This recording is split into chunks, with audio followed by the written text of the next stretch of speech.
ones, too. No, they're not. They're stupid. Okay. We got 2, 1, 2, 2, 2, 4, 2, 8, 2, 16. And I think, how do you do this? What's the number? It doesn't have a number. It's that you have to add that up thing. No. Yeah, look. Hello.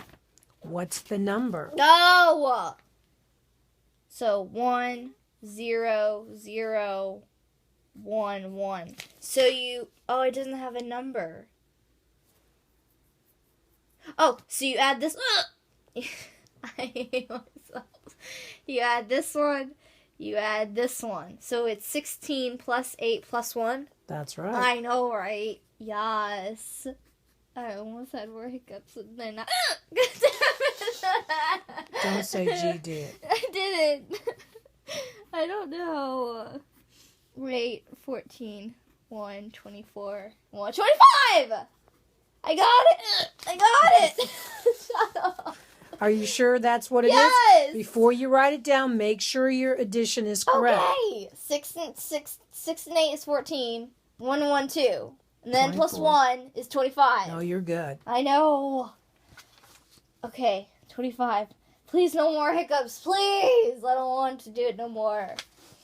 This is a lot easier than doing it the other one. I'm going to get an A on the test. It's a possibility. I think this is my first math test, so I'll actually have an A. No, my word. And you understand what you're doing. I know, right? Holy crap.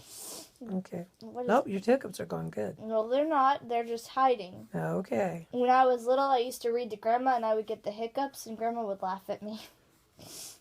I would just be like, because we would read the Magic Treehouse books, and I was reading about polar bears, and I had the hiccups, and it was very embarrassing. Wait, 1, 2, 3, 4, 5, 6. So it would be 2 to the 5th power, because this is 1, 2, 3, 4, right? Okay. 1, 2, 3, 4, 5. 1, 2, 3, 4, 5. Okay. 2 to the 1. My hiccups are gone. Thank you, Jesus.